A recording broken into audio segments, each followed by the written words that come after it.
ปี 2025 อาจจะเป็นจุดเปลี่ยนครั้งสำคัญของมนุษยชาติเมื่อวิกฤตการณ์หลายด้านกำลังบีบคั้นสังคมโลกอย่างที่ไม่เคยเป็นมาก่อนทั้งอัตราการเสียชีวิตก่อนวัยอันควรที่พุ่งสูงขึ้นอย่างผิดปกติ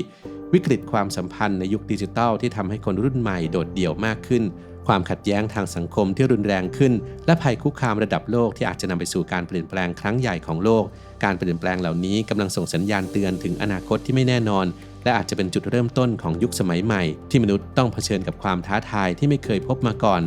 ติดตามได้ใน 2025 จุดเปลี่ยนวิกฤตมนุษยชาติ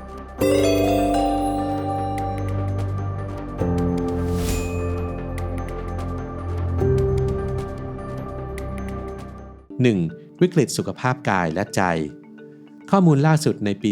2024 ในหลายประเทศพบว่าประชากรมีอายุขัยเฉลี่ยลดลงไม่ว่าจะเป็นสหรัฐอเมริกาสหรัฐอาณาจักรรัสเซียเนปาลอินเดียบังกลาเทศโดยมีสาเหตุหลักส่วนใหญ่มาจากผลกระทบต่อเนื่องจากการระบาดของโควิด -19 การเข้าถึงบริการสุขภาพนโยบายที่ส่งผลต่อระบบสาธารณสุขซึ่งข้อมูลจากสถาบันสุขภาพแห่งชาติของสหรัฐอเมริกาเผยให้เห็นแนวโน้มที่น่าตกใจเมื่อช่วงอายุของประชากรชายลดลง 1.8 ปี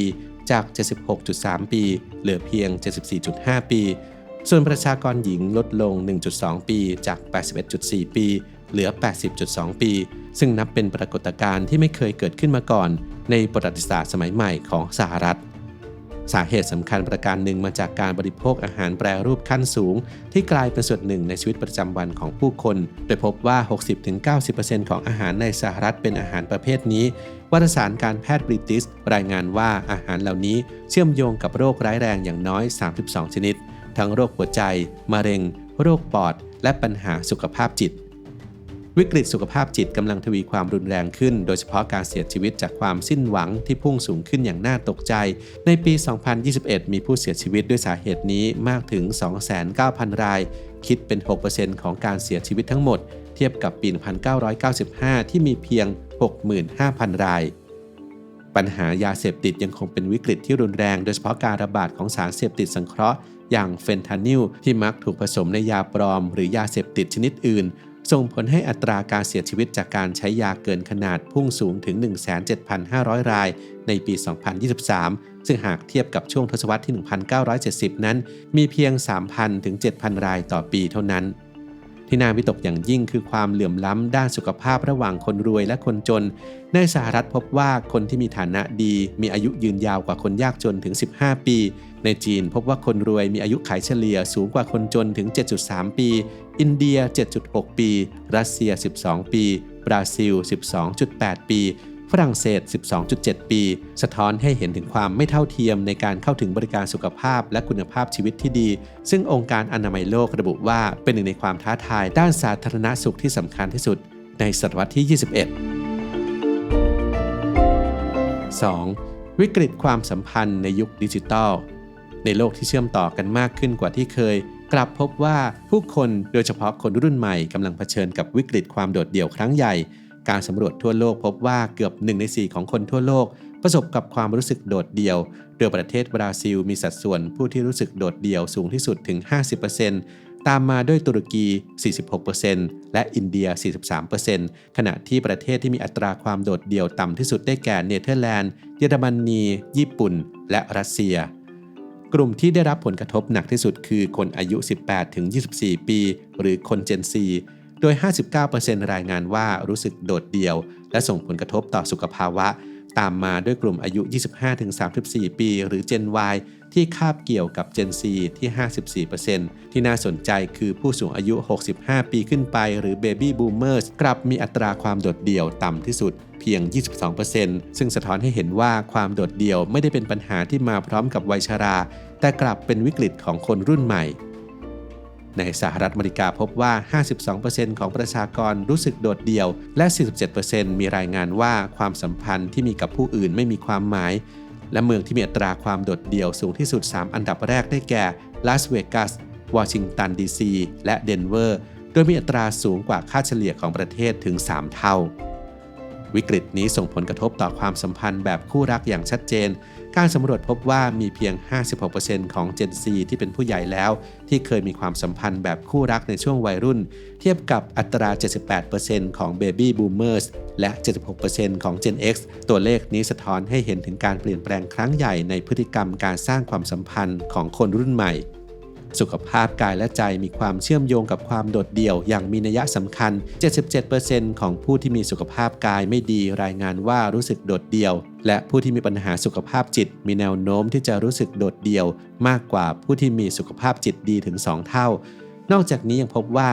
65% ของพ่อแม่และผู้ปกครองมีแนวโน้มที่จะรู้สึกโดดเดี่ยวมากกว่าผู้ที่ไม่มีบุตรโดยอยู่ที่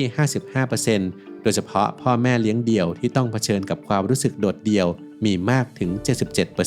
77% ในที่ทำงานความโดดเดี่ยวส่งผลกระทบต่อประสิทธิภาพการทำงานอย่างมีนัยสำคัญพนักงานที่รู้สึกโดดเดี่ยวมีแนวโน้มที่จะลาป่วยมากกว่าพนักงานทั่วไปถึง 2 เท่าและมีโอกาสขาดงานเนื่องจากความเครียดมากกว่าถึง 5 เท่าสะท้อนให้เห็นว่าวิกฤตความโดดเดี่ยวไม่ได้ส่งผลกระทบเพียงแค่ระดับบุคคลแต่ยังส่งผลต่อประสิทธิภาพการทำงานและเศรษฐกิจโดยรวมอีกด้วย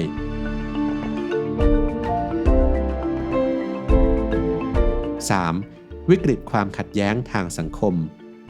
มทั่วโลกโดยเฉพาะอเมริกันกำลังเผชิญกับความแตกแยกทางการเมืองที่รุนแรงที่สุดในประวัติศาสตร์ร่วมสมัยผลสำรวจจาก Pew Research เผยว่า 65% ของชาวอเมริกันรู้สึกเหนื่อยล้าและ 55% รู้สึกโกรธเมื่อต้องพูดคุยเรื่องการเมืองที่น่าตกใจคือมีถึง 87% ที่รู้สึกอ่อนล้ากับความแตกแยกที่เกิดขึ้นปรากฏการณ์นี้ถูกเรียกว่าความแตกแยกที่เป็นพิษหรือ Toxic Polarization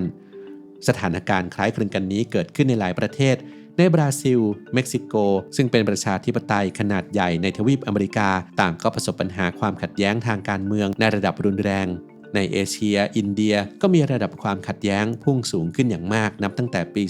2014 ขณะที่บังกลาเทศมีความขัดแย้งสูงอย่างต่อเนื่องตั้งแต่ได้รับเอกราชในปี 1971วิกฤตความเชื่อมั่นในสื่อกำลังทวีความรุนแรงจากการศึกษาในปี 2023 โดยความไม่ไว้วางใจในสถาบันต่างๆกำลังลดต่ำลงอย่างน่าวิตกกัลลับรายงานว่าชาวอเมริกันมีความเชื่อมั่นในสื่อมวลชนต่ำที่สุดเป็นประวัติการณ์โดยมีเพียง 31% ที่ยังเชื่อว่าสื่อรายงานข่าวอย่างครบถ้วนและเป็นธรรมส่วนความเชื่อมั่นในรัฐบาลก็ลดลงเหลือเพียง 22% ซึ่งต่ำกว่าในช่วงหลังเหตุการณ์คดีวอเตอร์เกตเสียอีกในยุโรปความขัดแย้งกำลังเพิ่มสูงขึ้นโดยเฉพาะในยุโรปตะวันออกยุโรปกลางและคาบสมุทรบอลข่านท่ามกลางความขัดแย้งเหล่านี้ปัญญาประดิษฐ์กำลังสร้างความกังวลในตลาดแรงงาน World Economic Forum คาดการณ์ว่า AI จะแทนที่งานถึง 85 ล้านตำแหน่งภายในปี 2025 และในสหรัฐอาณาจักรการศึกษาจากสถาบันนโยบายสาธารณะชี้ว่า AI อาจส่งผลกระทบต่อการจ้างงานถึง 8 ล้านตำแหน่งและถึงแม้จะมีการคาดการณ์ว่าจะเกิดงานใหม่มาทดแทนแต่กองทุนการเงินระหว่างประเทศหรือ IMF เตือนว่า AI จะกระทบงานถึง 40% ทั่วโลกและอาจทำให้ความเหลื่อมล้ำในสังคมรุนแรงขึ้นสะท้อนให้เห็นว่านี่เป็นความท้าทายระดับโลกที่ต้องการการรับมืออย่างรอบด้าน 4. ภัยคุกคามระดับโลกการแข่งขันระหว่างมหาอำนาจกำลังทวีความรุนแรงโดยเฉพาะระหว่างสหรัฐกับจีนที่กำลังต่อสู้เพื่อรักษาและช่วงชิงสถานะมหาอำนาจของโลกศาสตราจารย์จอห์นเมียร์ไชเมอร์นักรัฐศาสตร์ชื่อดังชี้ว่าความสัมพันธ์ระหว่างสหรัฐพันธมิตรและประเทศคู่แข่งจะยังคงตึงเครียดและผันผวนต่อไปโดยเฉพาะการแข่งขันทางเศรษฐกิจและเทคโนโลยีที่จะทวีความเข้มข้นขึ้นสงครามโลกครั้งที่ 3 อาจจะไม่ใช่แค่จินตนาการอีกต่อไปวอชิงตันโพสต์วิเคราะห์ว่าแกนอำนาจใหม่ที่ประกอบด้วยจีนรัสเซียอิหร่านและเกาหลีเหนือกำลังท้าทายอำนาจตะวันตกการสนับสนุนอิสราเอลของสหรัฐอาจจะเป็นชนวนความขัดแย้งกับอิหร่านโดยสำนักข่าว Open Democracy ระบุชัดเจนว่าไม่มีข้อสงสัยอีกต่อไปว่าสหรัฐกำลังเตรียมพร้อมสำหรับสงครามกับอิหร่านความหวาดระแวงระหว่างประเทศกำลังพุ่งสูงขึ้นผลสำรวจพบว่า 22% ของชาวอเมริกันเชื่อว่าสงครามโลกครั้งที่ 3 จะเกิดขึ้นภายในทศวรรษนี้ขณะที่ชาวอังกฤษมีความกังวลมากกว่าโดยผลสำรวจของ YouGov พบว่า 53% เชื่อว่าความขัดแย้งระดับโลกจะปะทุขึ้นภายใน 5-10 ปีเมียร์ไชเมอร์อธิบายปรากฏการณ์นี้ว่าเป็นโศกนาฏกรรมของการเมืองมหาอำนาจ เนื่องจากไม่มีกฎกติกาสากลที่ทุกประเทศยอมรับและปฏิบัติตามทำให้แต่ละประเทศพยายามสะสมอำนาจเพื่อทวงดุลกันงบประมาณด้านความมั่นคงทั่วโลกที่สูงถึง 2.4 ล้านล้านดอลลาร์สะท้อนให้เห็นถึงความตึงเครียดที่กำลังก่อตัวขึ้นในปี 2025 จึงอาจจะเป็นจุดเปลี่ยนสำคัญที่จะกำหนดอนาคตของมนุษยชาติซึ่งสิ่งเหล่านี้ไม่ใช่แค่ความท้าทายของใครคนใดคนหนึ่งแต่เป็นวิกฤตที่ทั้งโลกนั้นต้องร่วมกันแก้ไขก่อนที่มนุษยชาติจะต้องเผชิญกับผลลัพธ์ที่ไม่อาจเยียวยาได้